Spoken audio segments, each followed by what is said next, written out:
I'm Al McFarlane. Welcome to the conversation with Al McFarlane. Today is Monday, November 21st, 2022. Boy, the year is just barreling toward a conclusion, and the new year upon us already, it seems, and that's a good thing. Mondays we have described as governance at the neighborhood level. What do you mean by that, Al? How do we recognize and engage and create and support venues for our voices as neighbors, as community? And we've had the great fortune of being in partnership with Diana Hawkins and Phillipps and colleagues who are champions, are masters of organizing neighborhoods. They are my partners through their leadership at Hawthorne Neighborhood Council. The Hawthorne Neighborhood Council, at Diana's direction, for 28 years, I think 28, maybe 27, maybe 29 years, has held a monthly leadership meeting in North Minneapolis, uninterrupted, where she convened politicians, candidates, business leaders, community organizers, neighborhood workers, professionals, artists, and ordinary people, neighborhood people who had either some praise to give or a beef concern that they wanted to bring to the attention of their neighbors and of the political leaders and the business leaders. They've been doing that, and it's been a model for community engagement. Our hope is that as we move into 2023, we build on that relationship with Hawthorne, but also reach out and connect with their counterparts in other neighborhoods. There are 5 or 6, I think, neighborhoods. We bring in Dee and Diana. First of all, good morning, Dee and Diana. How you guys doing? Hey, Al. Hi, Al. I appreciate you both so much, so don't be embarrassed if I'm bragging about you. Because I think what you have done and are doing is simply phenomenal. And so my hope is that as we move into 2023, as we had talked about early on, Diana, we could engage your counterparts in the other neighborhoods in Twin Cities, maybe St. Paul and Minneapolis. And here's the vision I had. There are about maybe 7 or so of the 80 formal neighborhood organizations in Minneapolis that are led by Black women. Mm-hmm. And I thought that, if we could figure out a way to have that cohort in a regular public meeting, that's what this is, we begin to create identity, create awareness, create synchronicity, support for each other, and broaden a vision of women, Black women, in a leadership role in the community. So I'm hoping that happens. I know we've got our friends over at Central Neighborhood Association, Powderhorn Neighborhood, Corcoran Neighborhood, I think somebody at Longfellow now, and Jordan had always been a part of it. I don't know who's actually up in Camden now, but there'll be others emerging. And this, you got Crystal Porter, the new ED over at West Broadway. Right. Yeah. Chris, that's great. We'll get her up, and she's been a friend and a leader, somebody we support, and who's also a candidate. She came within 100 votes of being the city council member. So I think that energy has to be acknowledged and kept alive, because those people with that kind of passion, not going away, still going to be here, and they're going to bring their voice, their vision, their love for community and for humanity to play one way or the other, one place or another, or really everywhere all the time. That's what's going to happen.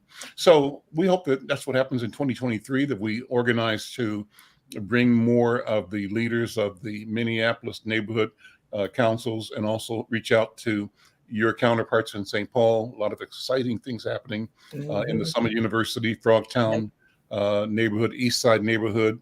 Frogtown was super successful in bringing, not Frogtown, but St. Paul, bringing Black women into the state legislature. Well, St. Paul and Minneapolis. Mm-hmm. A lot of good stuff happening. So that's my thought. What are your thoughts, Diana and Dee?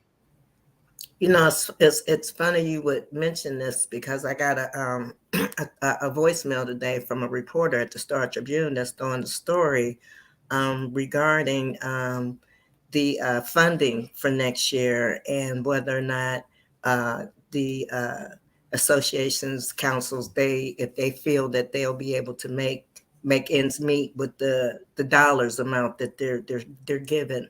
I haven't responded yet, but I just think it's interesting that you're bringing that up now, because it's this is what it's about. You know, the community needs your neighborhood associations council. They really do, because this is where they get the information from.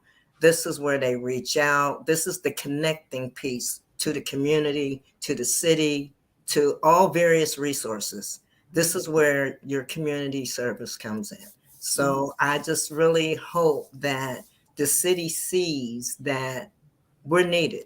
We're definitely needed. Is there a lot of money there? No, but I do think that there could be some more dollars given, but there are dollars that could be used elsewhere. You know what I mean? That are sitting. So that's my take. Maybe we're at a place where, among the things that can be addressed with the $9 billion surplus, viability and support for neighborhood civic engagement might be something that could be, you know, considered as one of the resources. I think you're absolutely right.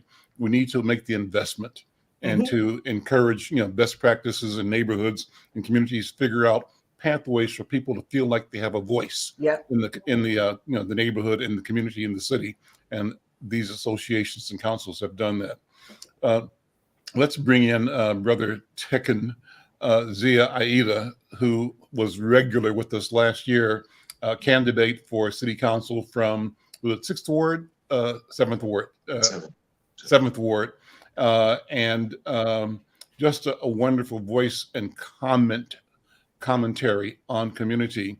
And I'm glad he's able to join us today. And I asked him before the show to hang out with me, because I might want to make this show, you know, all things Tekken, because you have so much to say. You've done a lot, and your story is a wonderful story, and you tell it well. That's my point. So good to see you, man. What's on your mind these days?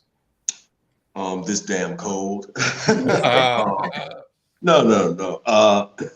You know, I have been doing my best to create space between me and that former life of being a vocal Minneapolitan, a long-standing stakeholder, and a two-time candidate unsuccessfully for public office in the city.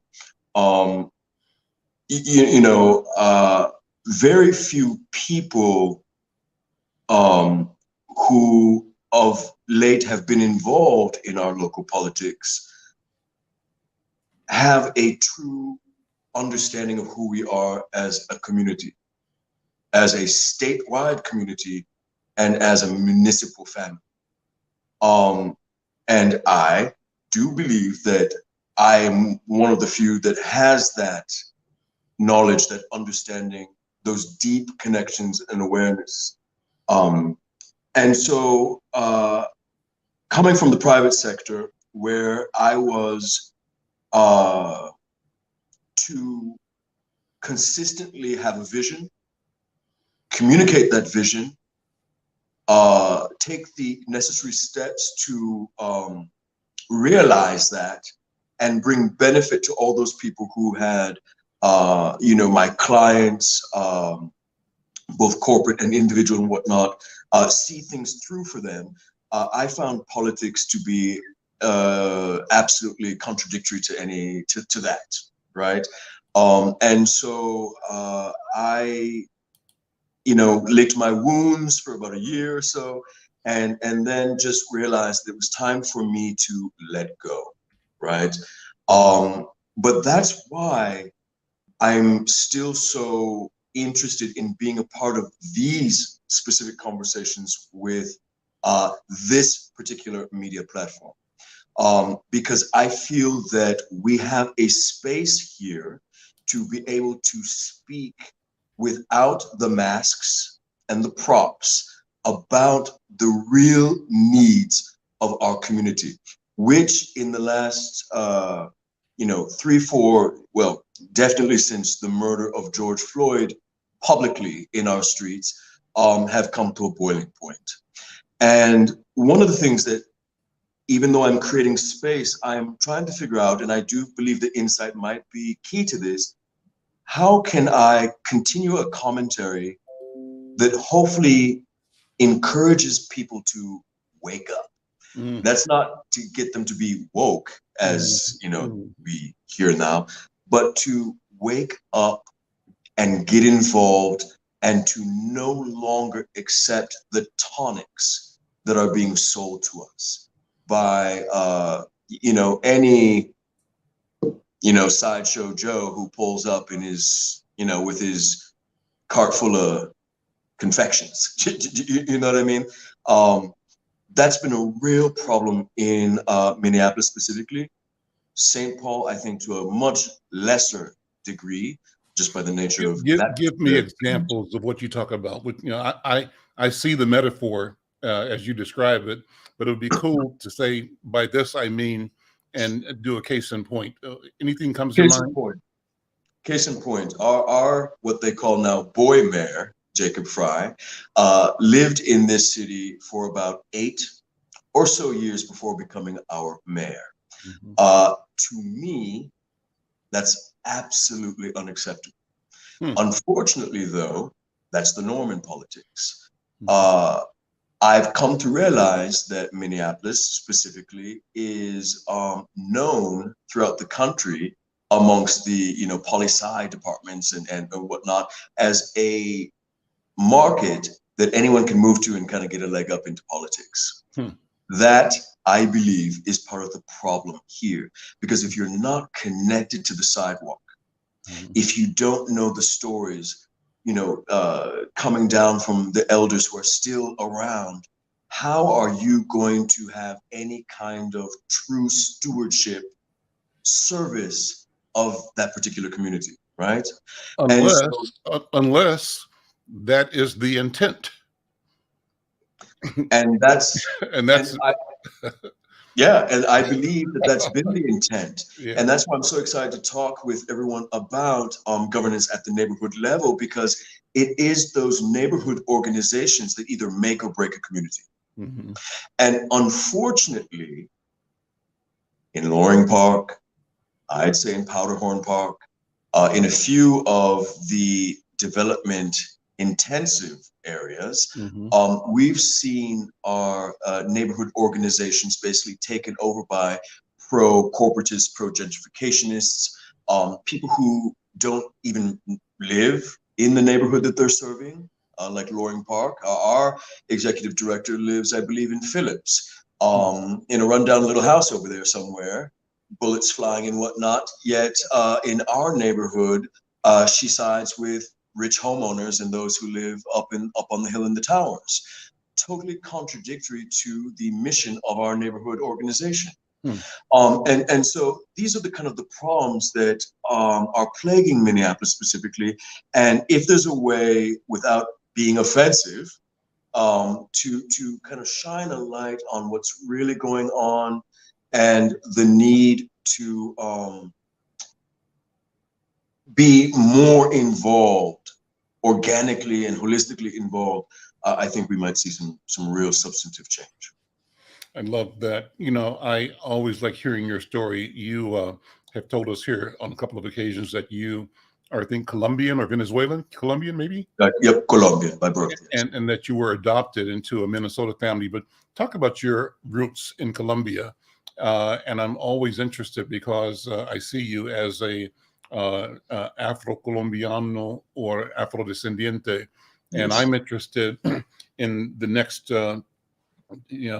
generation or so of creating awareness, knowledge, relationships that allow the identity, the existence and the identity of Afrodescendientes to emerge. I think that to a large degree that people who are Latino of African descent have been, again, twice marginalized and disappeared in the sense of nobody sees or acknowledges. And in fact, we are encouraged not to see or acknowledge ourselves as part of the African diaspora, and therefore a power source that is cultural and historic has been suppressed or totally,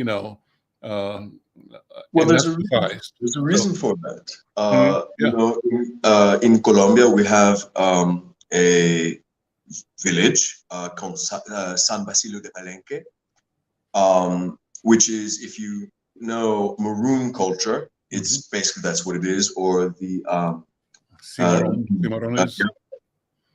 I say that. Cimarrones. Yep, cimarrones or palenqueros, or in Brazil, I can't remember what they would call them in Brazil, but anyway, in Brazil. yes, the Afro-Colombians were the first to win freedom from any European crown in all of the New World. And so that is why the Haitians, the Afro-Colombians, the Afro-Brazilians, the Jamaicans are so sidelined, because we never gave up. We always led independence for all, right? And so, you know, I'm armed with that cultural and historical knowledge of my bloodstock. And that does inform my politics. But I'm also extremely, I wouldn't even say pragmatic, I just say reasonable, in that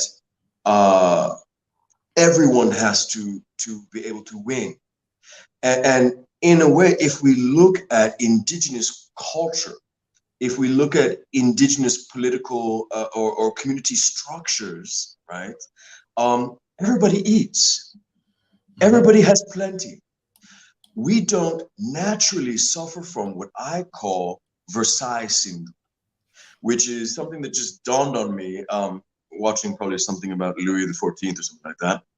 Whereas there are other cultures who were always outside Golden Gates with rotten bread and maybe a little bit of sour milk, whilst their leaders resided in opulence. That is not traditionally, that's not traditionalism from an Afro or an indigenous viewpoint, right? And so how do we divest from celebrating scarcity without falling prey to that abundance kind of philosophy or the gospel of abundance that we see sometimes in certain churches and things like that, specifically in the amongst the African American people.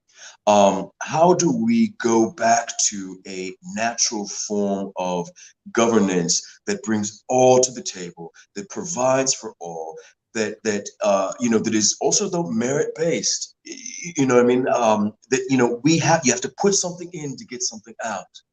You know, if you want to grow something in your garden, you got to water it, you got to treat it, you got to do things to receive those benefits.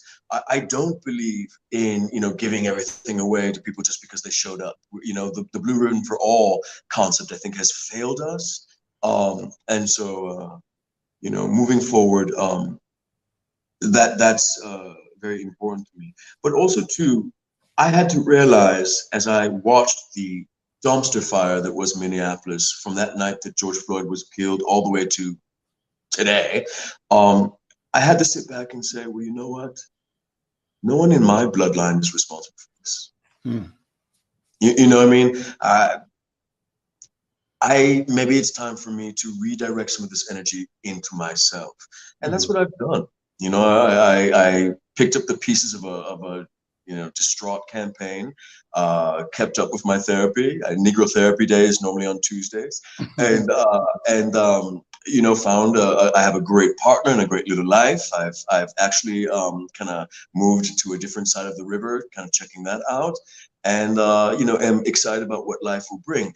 But at the same time, my love for Minneapolis, the true Minneapolis, which is becoming further and further and further a distant memory. How do I lend my voice to that cause without bringing harm to myself? Talk about being born in Colombia. What do you know about your birth situation, your birth story, and the earliest years of your life? Oof, we're going there. Well, the story is that I was picked up in the street. A police officer picked me up and carried me around the neighborhood asking, whose child is this? The story that I received is that I came from a family. I have possibly 4 or 5 blood siblings. That obviously one of my parents was Black and the other one was some other mix, which is not uncommon in my country. And I was brought to an orphanage, and I was in that orphanage for about a year. And then a very Minnesota couple, which I want to say, interesting enough, I would assume that my parents, by adoption, would qualify as being first generation Americans. Either their parents were born in Sweden or Norway, or were the first born in the United States, like right, getting off the boat and whatnot. So I come from a very old kind of Minnesota family. On one side, they were farmers, sharecroppers basically, and the other side, they were teachers. And so, that is the story that I had. My last name of Zea, Z-E-A, is actually like an aristocratic last name from Spain, from Brazil, Portugal, and Colombia. But I met a girl a couple of years ago. A friend of mine said, "Hey, this girl has your same last name. You guys might be related." So I was like, "Oh, I'm so excited." Well, we actually came from the same orphanage, in the same, I think she might have been adopted out in 75 and I was adopted out in 76, I think, or so. And what she taught me was that the last name Zea is the last name that they gave to all children who had no families, all abandoned children. So what's interesting is that if you do a scan of the last name Zea, a lot of times, if they're in the United States or elsewhere in Europe and whatnot, not always, but many times that will signify that they came from the same orphanage that I came from, and that they share the similar coming into life story. Aida then is what?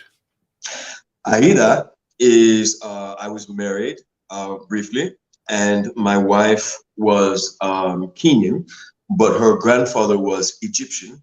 And, Aida is a very Egyptian last name. And when we married, she wanted to take that and hyphenate that to mine, which I was quite pleased. So let's talk about Tekken now. What is Tekken? What's that name? What does it mean? What's the story? And then I don't. Your nameplate says Tekken S.J. Zea Aida. So educate me. So Tekken or Tekendama is my first name. Tekendama is a name akin to Thor or Jesus, right? So Tekendama is a pre-Columbian god from the Sabana de Bacata or Bogota, where I was from. And it wasn't the name that was originally given to me, but my mother, my adopted mother, always would call me that, her little black Tekendama or whatnot, which, we could pick that apart right there, but we'll save it for another time. And when I was much younger, I was obsessed with having my own children, as I think many adoptees are. And that has not happened and probably won't, but I realized that, no, Tekendama is me. And so I legally changed that. So SJ stands for Schoberg, which is my adoptive American last name, spelled more traditionally as my grandmother told me. The rest of my family spells it S-H-O-B-E-R-G, but my grandmother told me that it was originally S-J-O, and so I've done that. And then Zea and Aida. And then prior to that, I have 4 other names, which are, Tekendama, Christopher, which is my legal Colombian name, John, which was my legal American name, and then my father's name, which is my middle name, Milo. So Tekendama, John, Milo, Christopher, John, Milo, Schoberg, Zea, Aida. It's a mouthful, but that's how I do it. Well, so what is important about naming and about names?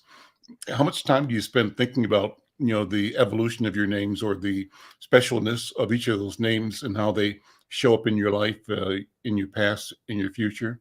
Do you Well, think about it, or is it just names? names. When I lived in the South, um, kind of at the turn of the millennium, I was a part of the Black spiritual movement of this in the South. Hmm. Um, uh, and one of the things that I learned down there is that when we have children and we give them names, those names should be a prayer. Hmm. Um, there was a little girl, Adubia Adua Mtu Oforiwa was her name. What a beautiful And name. What a name. say that What a again. name. What a beautiful name. And there, I cannot remember the Akan meanings to some of those. It's like Aduvia, born on a certain day, Hmm. some spiritual connotation to Hmm. her, et cetera, et cetera. And I was like, oh, how beautiful is that? And in the diaspora, many of us, not all of us though, have grown up with a lack of identity, with a lack of constitution, right? Whereas, say, in European families, generally you can trace your lineage back to the 1500s or something sometimes, right?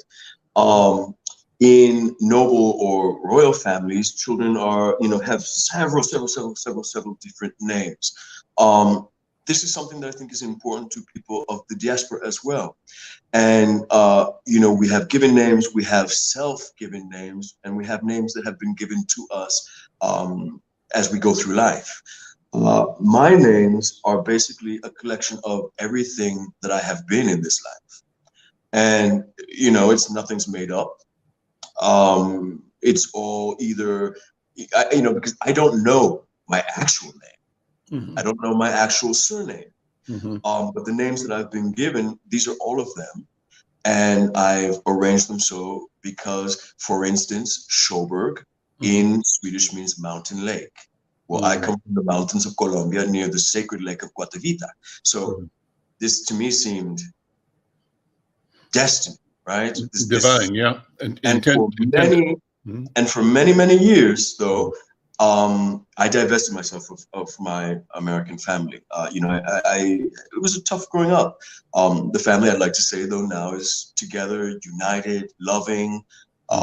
Especially as my parents are aging and other elders of the family are leaving us and whatnot.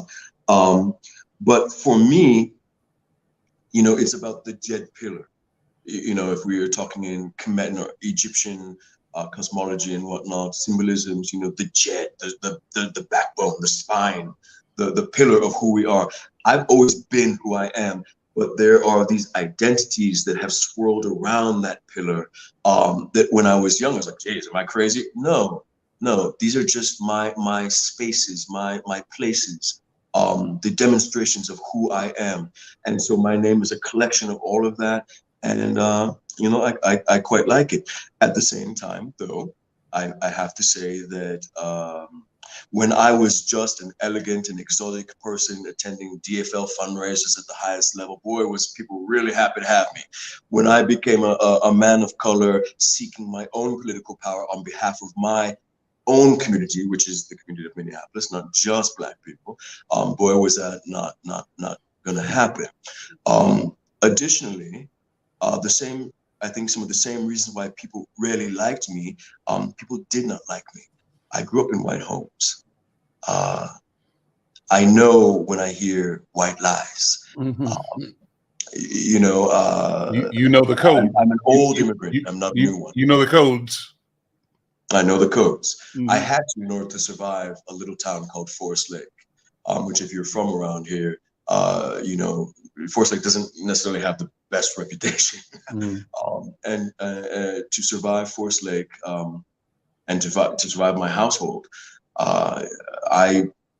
as we had for centuries, working in these homes, being enslaved in these homes, we had to understand these homes more than they understood themselves in order to survive. And I am very much like that. And so I was a absolute, even though I'm extremely conservative, I'm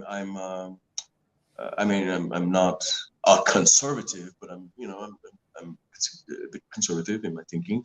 I'm not a barn burner, but the system that is going on in Minneapolis is destructive. It is deadly. It is fraudulent, and it is not sustainable. Talk about the conversation we just had about naming, your naming and using names and your awareness of naming. How do you interpolate that to discuss our culture, to discuss the diaspora? How do you put that in context of the transatlantic slave trade?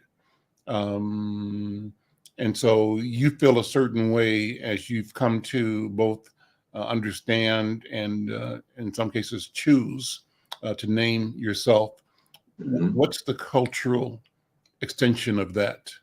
That you being orphaned and not being connected to the lineage directly, it's metaphorical for the experience of all of the Africans in the transatlantic slave trade at a certain level.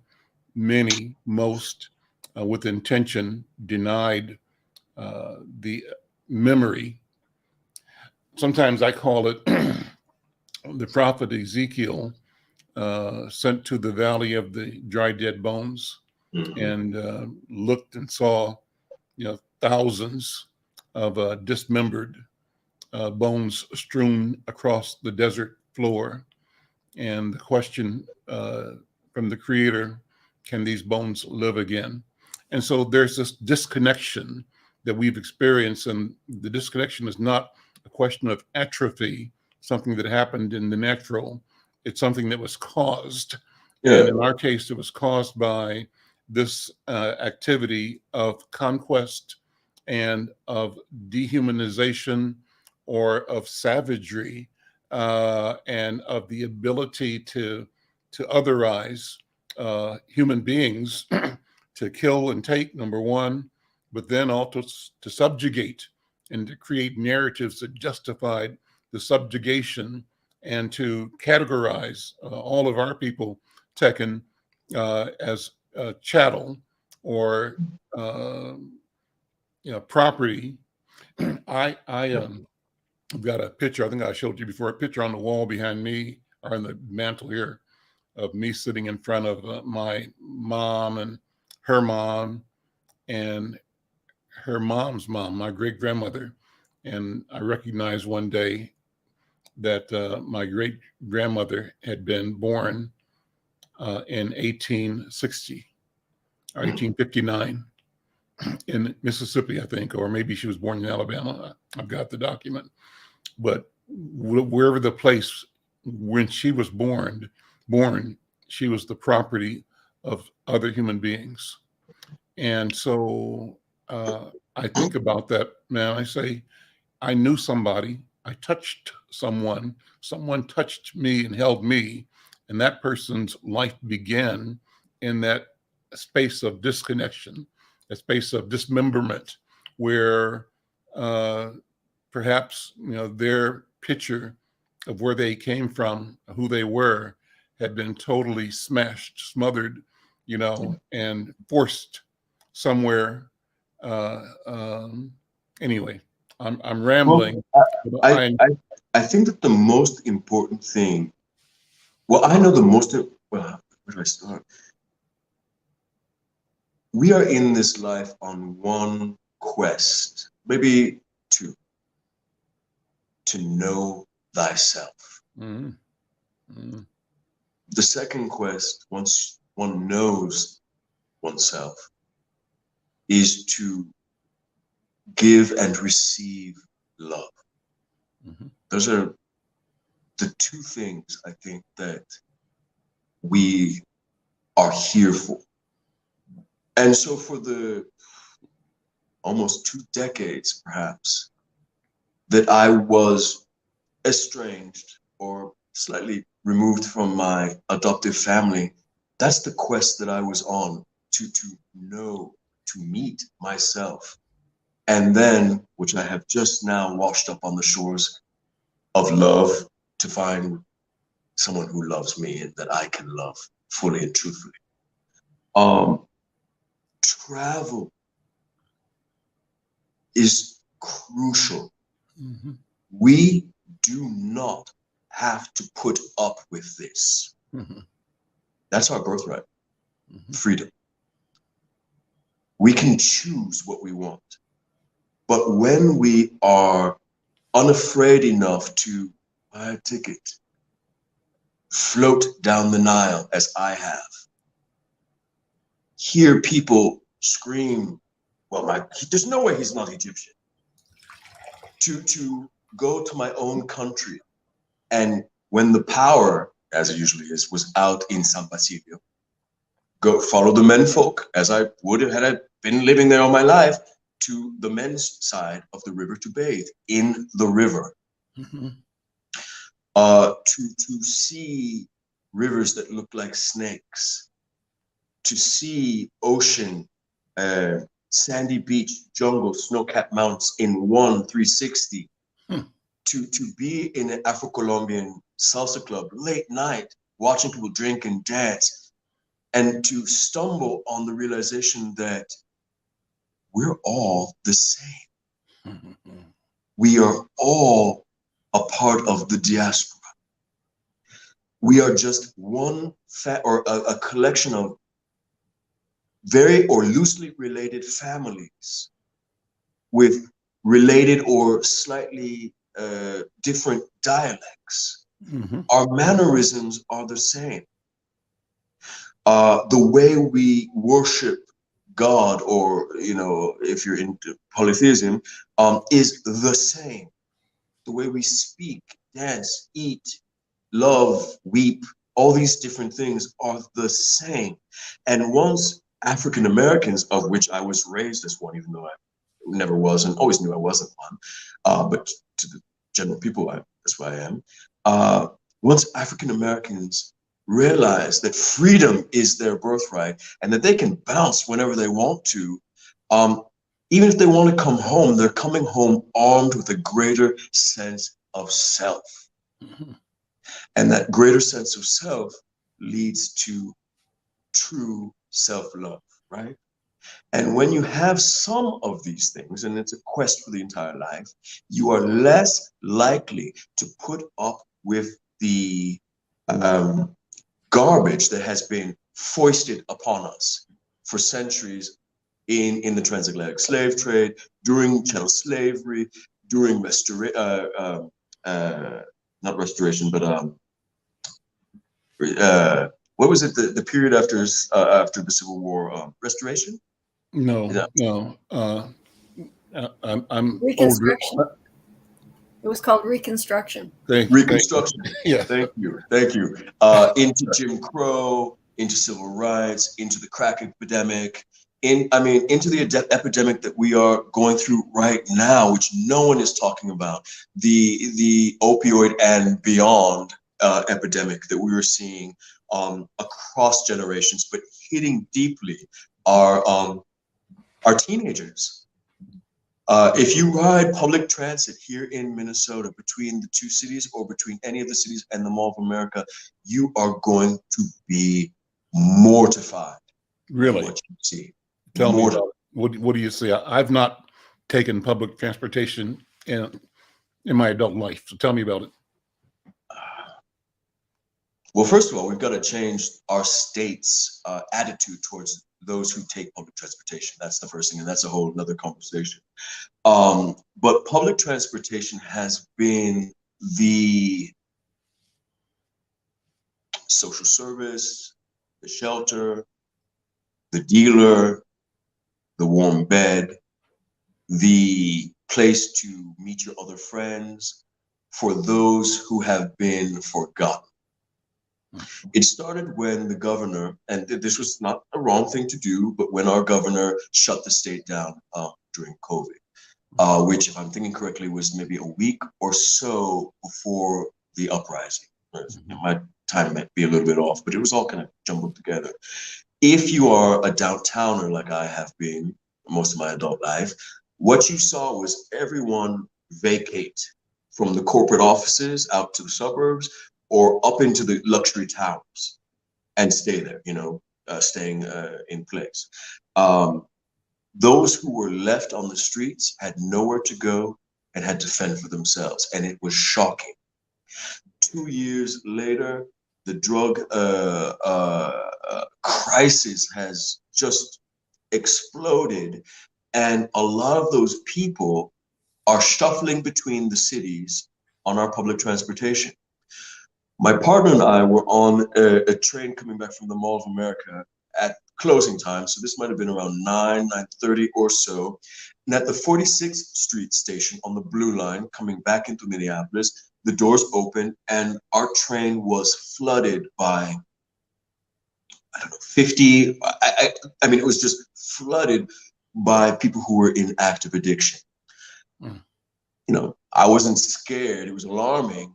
I was prepared. It was almost like we were, an old, it was going to be a stagecoach heist or something. Like that's what it felt like. It just like boom.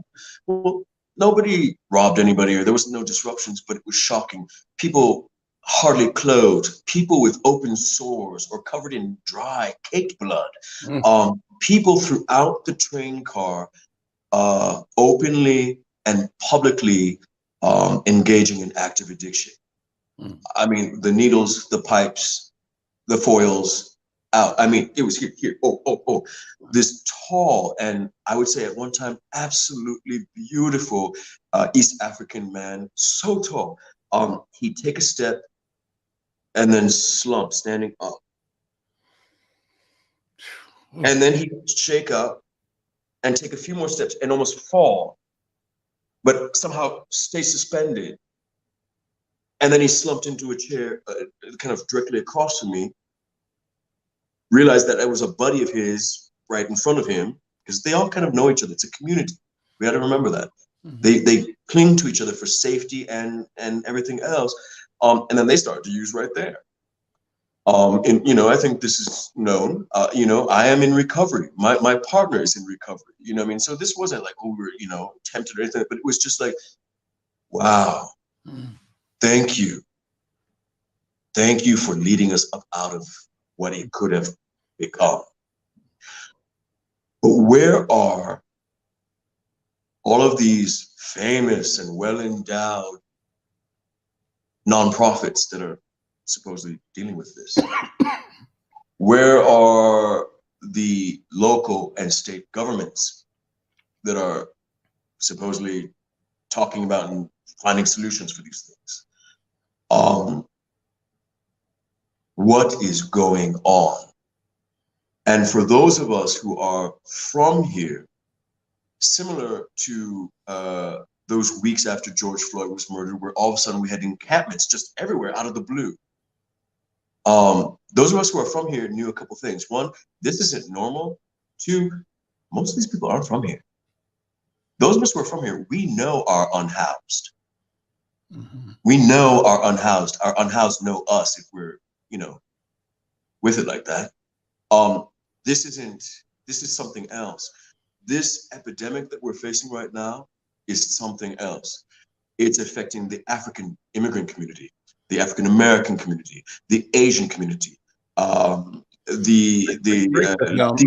Break that down. Let me ask you to go deep on that one because of two things. One is that the society, at least in generations past, always equated addiction with Black people, and the literature and the culture and the music, devil weed, marijuana as a gateway to heroin and morphine and other things, and all those things being symptomatic of Black culture, Black deficiency, but never ever looking at the massive industry of drugs that were deadly, accessible, available, and legal, and organized on a profiteering system that made phenomenally large companies, many of which grabbed their knowledge as as a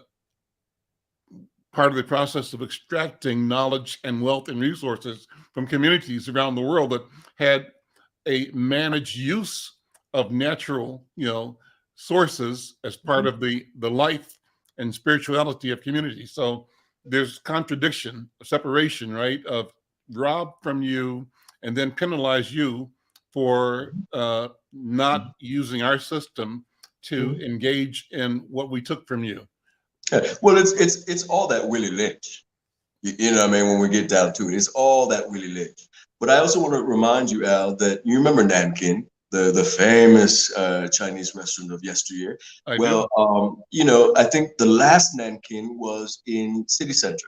And you remember, was it about 98 or so, 7, 8, somewhere in there, there was a huge drug bust in the state of Minnesota. And downtown, boy, they had brothers lined up right there on the sidewalk at Nankin, whilst quietly they were raiding huge mansions out on Minnetonka. So do not talk to me about how it really goes down. Again, I'm a black kid who grew up around white kids, okay? Guess who was the kid who got hauled to the principal's office after being, kind of encouraged to pull the prank? Me. Yeah. Whilst the kids who told me the prank, led me down that way, sat there cackling and falling off their chairs laughing as I got carted away. Okay? So same thing with the uprising. Our children were led over the edge by mostly white kids from as far as Indiana and as up north as Brainerd. So don't talk to me about that.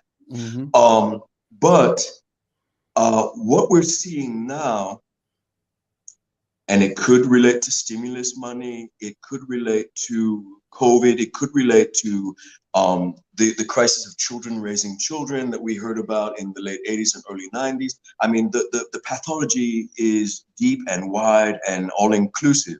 But what we're seeing is a crisis that is affecting everyone.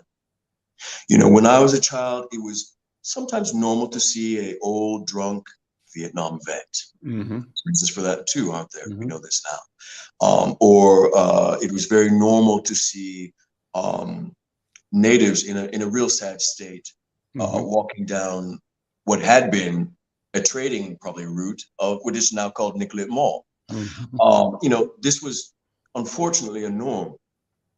Friends, I mean, we are seeing babies freebasing in bus stops. We are seeing when you say baby, you mean what, 9, 10, 12? Would be what? No. I'd say somewhere between 12, 14, 15. Okay. It's still babies, yeah, sure. Babies. We're seeing elderly people.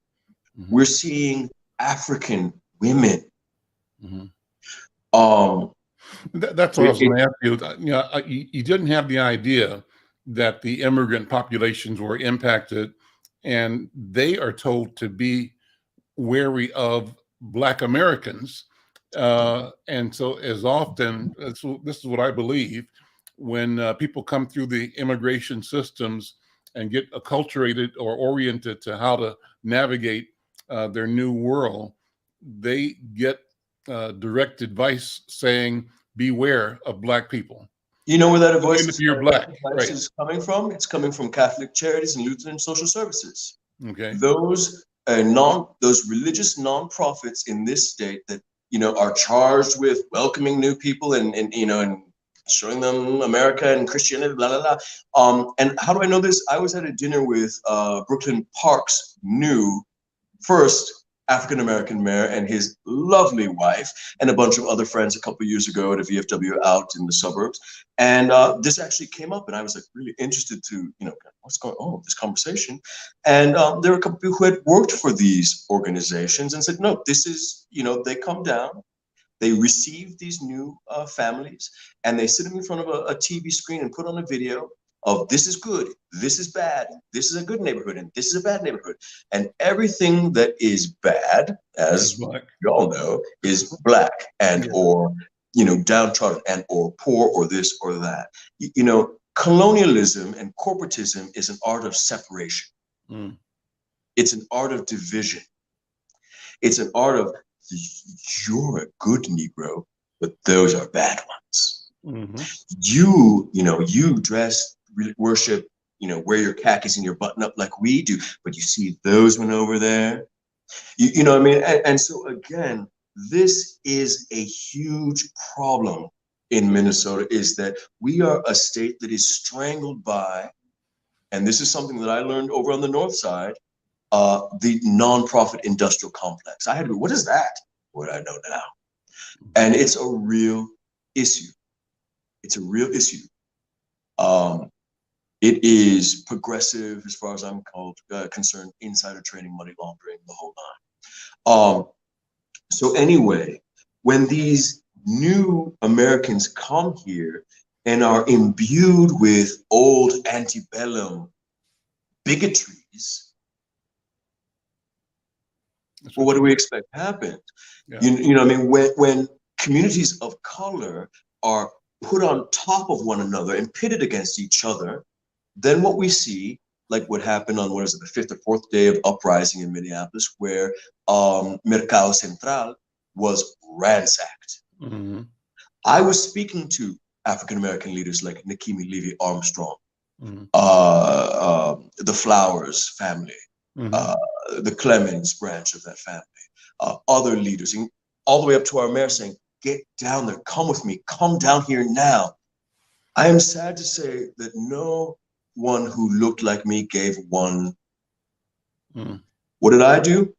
My partner at that, or my friend at that time, my companion at that time, we went down. That's where we spent our money for the rest of that summer into the next, on Lake Street at and around Mercado Central. And I was quite pleased to walk in there with my little personal speaker blaring classic salsa. Mm-hmm. That you have to be one of us to know about, right? Mm-hmm. To say, hey, I am Black, but I am first and foremost a Latino, and I am here, and I am weeping with you, and I'm going to spend my money here, and I want you to know that I, as a Black Latino, see you, recognize this, and am here in solidarity with you, and no one else would come. And that's a bone that I hold against a lot of people of power in Minneapolis to this day. Mm-hmm. Whoa, man. Well, what a great conversation, Tech. And we have just started. This is the beginning. This is the beginning of the conversation. Let me lead you back to a couple of things then. I'm interested in given what we've talked about, this idea of the capacity of this community to not hear the voices of legacy, to I think you described it as the reputation around the country is that anybody can show up today and be in charge tomorrow, helicopter in. And so, and I responded that that's kind of an intention. Here's two examples. I think that I've seen leaders in City Hall when they didn't want to engage the established community service organizations like the Urban League, or grow them or bring resources to them. They said, and they found resistance. They said, well, we'll just find some different Negroes. You Negroes are unhappy. You're not the only Negroes here. We'll find different ones, and they do. And the master will find the weakest amongst us. The master will find the weakest amongst us and prop them up as our saviors, leaders of this community. So, and that ends up, and then the other project or process is establishing white organizations and people to really be the gatekeepers and to manage. And that's why people know that I'm quoted a lot saying, they get the money, we get the misery. Our misery becomes a business for them. And so there's no incentive to end the misery, because the misery pays the dividend to their employment or organization or interest. And we simply get to be both the blame and are expected to genuflect at the altar of white supremacy. That's what I think. It wasn't me, but I am interested in finding people like me to groom them for leadership in the next generation. Mm-hmm.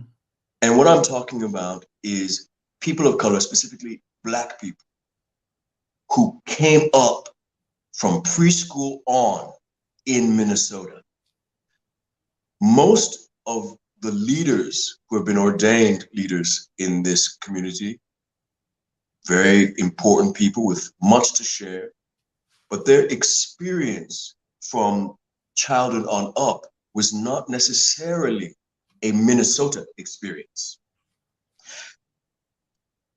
Lots will disagree with me here, but the way things are in Minnesota, I think we need Minnesota-bred solutions to Minnesota-bred problems. People helicoptering in, or even people who have been here for decades but weren't really from here and who are lifted up. We need to maybe change that. Some of those people lifted up as leaders of the African-American community in this state, well, you are a leader because you were an old governor's mistress, quite frankly.